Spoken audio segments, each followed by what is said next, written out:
Record.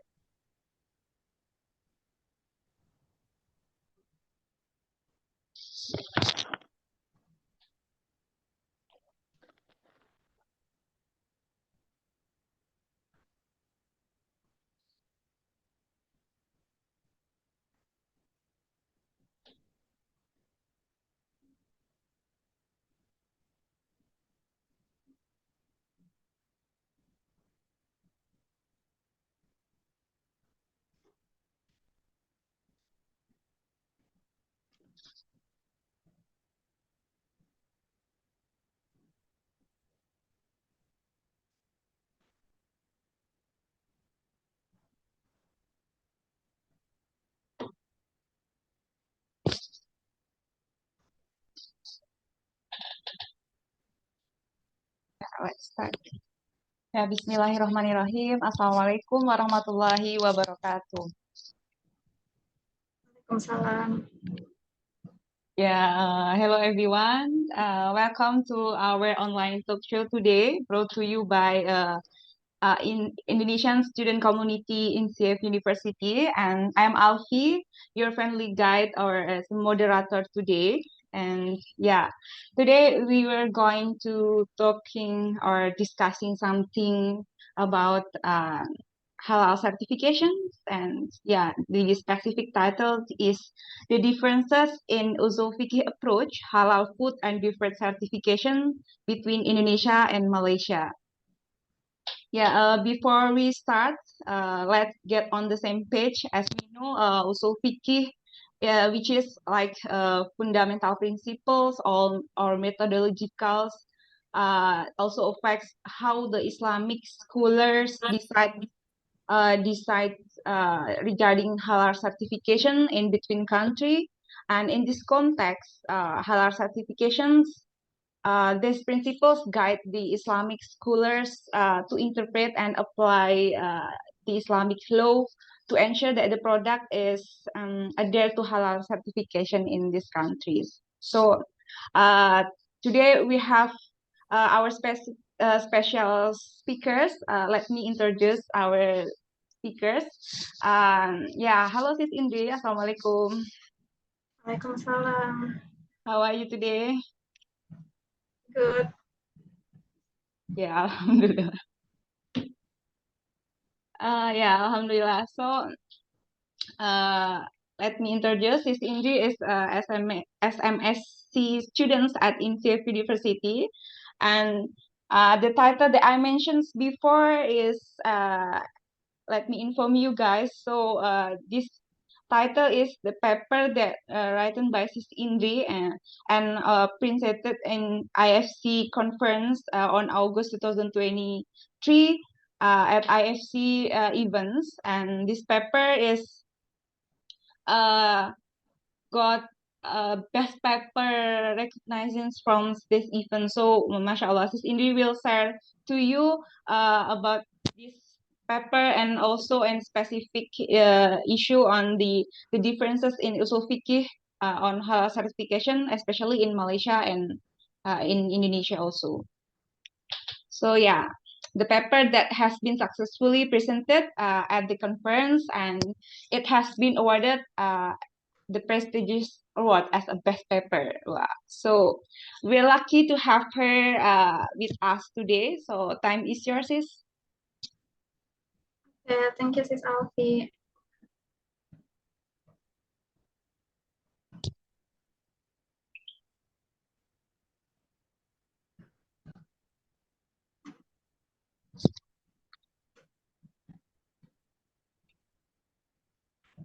Is everyone can see my screen?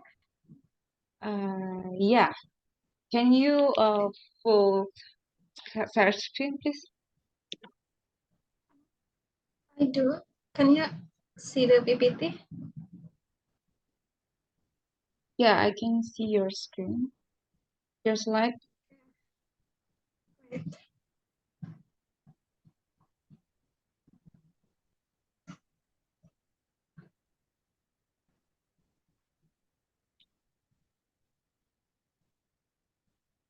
How about now? Is it clear? Yeah, clear, full of slide. Okay. Bismillahirrahmanirrahim. Good afternoon, everyone. Thanks for coming in this section, and thanks also for the for PPI INCEIF that allow me to present about my paper. So this paper actually about the differences in Usul approach halal food and beverage certification between two influential countries in halal F&B, which is Indonesia and Malaysia. And maybe if some of you not that doesn't have any background in Sharia, before going through the PPT, I just want to describe what Usul approach. So Usul actually it's like a toolbox. It's like same with doctors when they use tool aid kits to indicate the patient disease, and it's also similar with Usul but it's used by ulama to indicate if there is any issues nowadays, and they will use this kind of tools to decide something halal or something haram. Yeah, that's just a brief introduction. So the idea here is we know that halal F&B certification is something crucial for Muslim society, especially in majority Muslim countries like Indonesia and Malaysia. When some of products already got their halal certifications from the Ulama Council, means the products it's good to be produced in the society. The problems here, there are a lot of halal certification standard in this world, and the differences coming from different Islamic juristic schools. Some of jurisdicts it can be they're very high standard, when the others not really high standard, and that's the reason there are several halal certification. And this kind of differences actually creates something confused in the market, either from the side of customers and also the players itself, the industry, when they want to do like international trade. And another things, because of the difference of halal certification standard, it creates something costly and inefficient for a firm to do international trade. So looking back from the previous literature, I found at least like 5 literature related about this topic. First from Pauzi and Mahade Soleh, both of the paper actually they also try to look the differences of Usuli approach in two similar countries like what I did, which are Indonesia and Malaysia, but their focus is different with me. Fauzi, like they're focused in industrial ethanol using for medicine, and Mohade Soleh only focused in food coloring.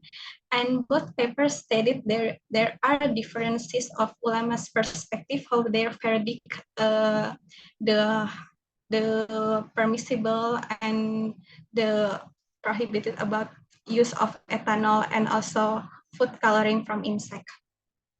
And the third paper from Nuraini and Sucipto, they're stated like both countries, Indonesia and Malaysia, it's well known for halal certification and also respected internationally. Like some of countries like South Korea, Japan, and China, they're adopt the Indonesia and Malaysia halal certification, but they also need a lot of adjustment to be fit with their culture.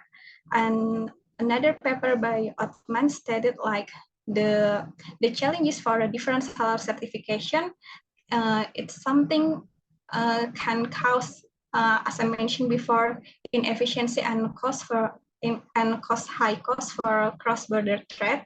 And the last paper stated by Sekinaro and Kalandra, they said like this issue is something controversial and needs to be discussed further. So therefore here, my research objectives include 3 points. First, I want to do like investigate the reason for applying different approach of halal certification. And the second, and analyze what's the usul-fiqh approach that the ulama council used in both countries. And third, try to bridge the gap between the differences in halal certification in FNB between the countries. And to answer these research objectives, I did systematic review, and which comes from several resources here that I mentioned. And after that, I try to identify the fatwa and verdict related about FNB that are shows like contra and also not same to apply to usul fiqh. And after that, I try to analyze what kind of usuli perspective that they use. And the last, I try to modeling and synergizing how these two countries can be integrated about their halal certification. And this is the result that I found. So we got like 5 different fatwa, and these 5 different fatwa, I try to identify what the usul fiqh method that they use. Okay, we got to the first point. It's about food and beverages containing alcohol. And in Indonesia, they permitted it, but the final product should be less than 0.5%. So this verdict coming from Kias. Kias, it's an analogy. So this Kias relies on Al-Quran, Al-Ma'idah 90 about hammer. So means when something intoxicate, it cannot be consumed by the society. So in the point of view of Malaysia Ulama Council, they're permissible this thing, and as long as the final product less than 1%, and the usul fiqh method that they use is public benefit or maslahah mursalah, and they consider like if the final product contain alcohol and it is not accidental, it's becoming halal to be consumed by the society. And the second point, it's about food and beverage containing non-halal ingredients except alcohol. Means it's like pig, blood, and another non-halal ingredients. In Indonesia, it's becoming prohibited or haram based on Qiyas.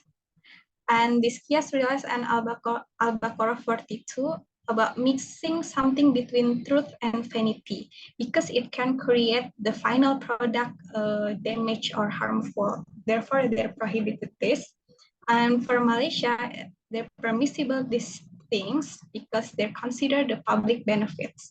And here, the Ulama Council of Malaysia stated if the firm already tried their best to avoid the non-halal ingredients, but the haram things still there. As long as the final product itself halal, it's okay to be consumed in the society. And the third, it's about animal stunning process by machine. For Indonesia Ulama Council, they're permitted this. And however, they prefer to use like traditional approach for stunning the animal. It's because it's painless for the animal. And this verdict comes from Ijma Al-Ma'idah 3 and Al-An'am 1:1. And for Malaysia, they use maslahah mursalah or public benefits, but they're quite rigid about term and the condition for using stunning process by machine. It depends on how big the animals, and also the amperages and time of stunning process by machine need to be considered. So this kind of usul fiqh method, it comes from there are high demand in the society to consume halal meats, and therefore it's becoming halal to use machine to process the stunning because it's efficient. And the fourth point is about recycle water. In here, Indonesia Ulama Council permissible it and based on ijma. And the ijma comes from Imam Al-Sirazi and Imam Ibnu Qudamah. At least the firm need to choose three of this method, like Tarikah An-Nazah, Muqatarah, or Tarikah Takir. And for Malaysia, they're becoming permitted based on Maslahah Mursalah. The reason here because the clean water nowadays becoming scarcity in the society. Therefore, to meet the society needs for food and beverages, using the recycled water, it's allowed, but the recycled water cannot be consumed directly. Means it's becoming like a complementary element during the industrial process. And the five about food and beverage coloring from cochineal insect. Both of countries agrees about this kind of fatwa permissible or halal, but the differences here in the usul fiqh method that they use. Indonesia relies on the qiyas based on some kind of hadith by Ibnu Majah, and in here their analogy, the cochineal similar with locusts. The similar here is like based on their habitats and their behavior. Because locusts consider as halal, so that's the reason cochineal also considered as halal. For the Malaysian perspective, they use urf because the food coloring using cochineal already exists since 1985, and also there is no problem about that, and they're quite strict about how many milligrams that can use the cochineal insect for food coloring. So the third research objective here and how to synergize the halal certification between both countries. And there are three steps here. First, common understanding. The meanings here, it's like what I explained before. We need to understand what the primary and secondary resource that they use, like what kind of usul fiqh approach, are they use qiyas or masalah mursalah, and after that, try to identify the differences and the decision making between the two countries. And the second step is try to harmonizing the framework by identifying what the society needs and making like collaboration with stakeholders to create like halal supply chain. And also the stakeholder collaboration here, it's something very crucial, especially to collaborate with university that's concerned about the innovation of halal F&Bs. Because in the case of Indonesia, for the example, at the first time, many pharmaceutical companies that they use pig skin to make a capsule for the medicine, and one of the universities finding it can be changed by using the seaweed, and means there is a collaboration there. So nowadays many pharmaceutical companies use seaweed instead of using like skin animals like such as from pig. And the third is about harmonizing the certification process, means the process to get halal certification from both countries, it should be same steps and also same term and condition. And the last, it's about regulatory support. It comes from the policymakers. They need to advocating and adopt the harmonization of halal standard and try to evaluate the system regularly. And the conclusion from my presentation, firstly, I found 5 fundamental differences in fatwa products related about F&B certification. And second, Indonesia shows more significant approach using Shafi'i because they realize mostly in Qiyas and Ijma method, while Malaysia, they prioritize the public benefit, which is Maslahah Mursalah, based on the modern context. And the last, it is possible to both countries to synergize that halal certification standard. And what's the implication from my research? I found there are 3 points of view how this research can be beneficial. First, for the policymaker, they can identify the reason for other countries making their Sharia decision, which can impact to do international trade. And it's also able for other countries if they want to adopt the similar approach to their halal certification bodies. And the second, for the society, it gains like new knowledge and reduce the misconception of the differences of halal standard, and also provide appreciation about how diverse the Sharia it is. And the last, for the researcher, uh, it's wealth of knowledge, and also it's becoming a fact that Usul methods nowadays it's still able to dealing with modern society problems. And maybe that's all from me. And I also feel there are a lot of limitation from my studies, and I really open for further discussions. Thank you. All right, thank you, Sis Indri, for your nice presentations. And yeah, so basically, the differences between Malaysia and Indonesia in terms of Usul Fiqh for halal food and beverage certifications is, and so in Indonesia more use a significant approach in Shafi'i's thought, right? And for Malaysia is more prefer on maslahah mursalah or yeah. So for next sessions, let's open question for you guys. Oh yeah, we have one question from Brother Faza. Yeah, Sis Indri, let me read for you. If I may ask to Sister Indria, why do you select harmonizations instead of unifications?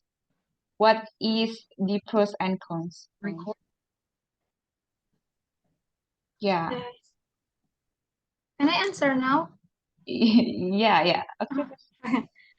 And the harmonization means is we still able to adopt the what Malaysian halal certification bodies and also what Indonesian halal certification bodies regulations together. And for me, it's the pros here. It's something more efficient instead of using the unification, because when we use unification means we need to build something from the roots again. That's what I think. And the cons here for maybe for harmonizations, the cons here maybe some of the halal certification bodies not really support when they do harmonization. For example, as I mentioned before about the percentage in alcohol for F&B's for beverages F&B's products, we know Indonesian it's quite strict, and maybe it's something like hard to be harmonizing between them. When Malaysia it's more open to the what society needs. That's the cons for the harmonization, I think. All And right. for the next from Sister Fatin, Yes. Brother Faza, is it enough or any further discussion?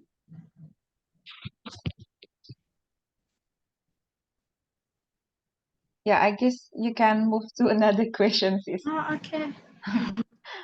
Okay, so second from Sister Fatin. From where actually usually a person come from? Where does from residual alcohol? Okay, so in the case of Indonesia, the percentage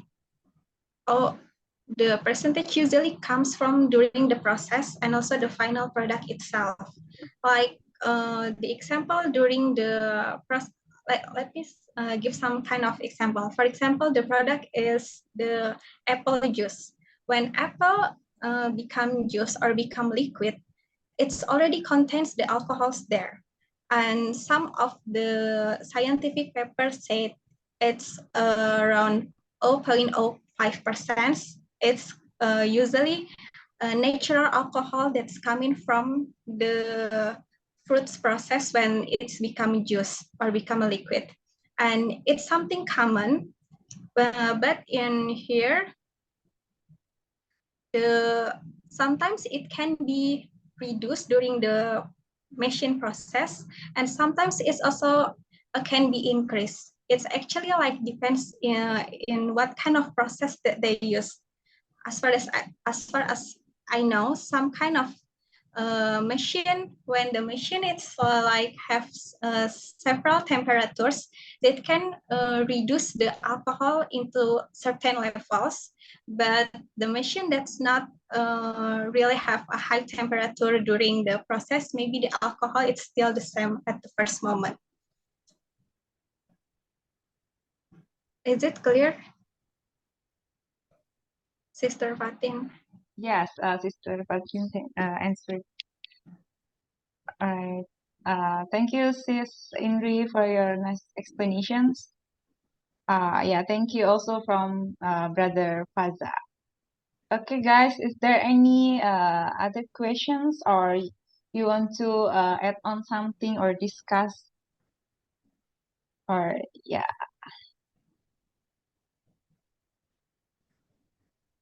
I guess clear enough from this Indri's presentations. So yeah, Sister Indri, thank you so much for your nice presentations and clear explanations regarding this topic. Hopefully, can enhance our knowledge on Usul Fiqh and Halal certified standard in Indonesia and Malaysia. Yeah, let's close these sessions with hamdalah. Alhamdulillahirabbil alamin. Kafaratul majlis, subhanakallahumma wa bihamdika, asyhadu an la ilaha illa anta, astaghfiruka wa atubu ilaik. Assalamualaikum warahmatullahi wabarakatuh. Waalaikumsalam.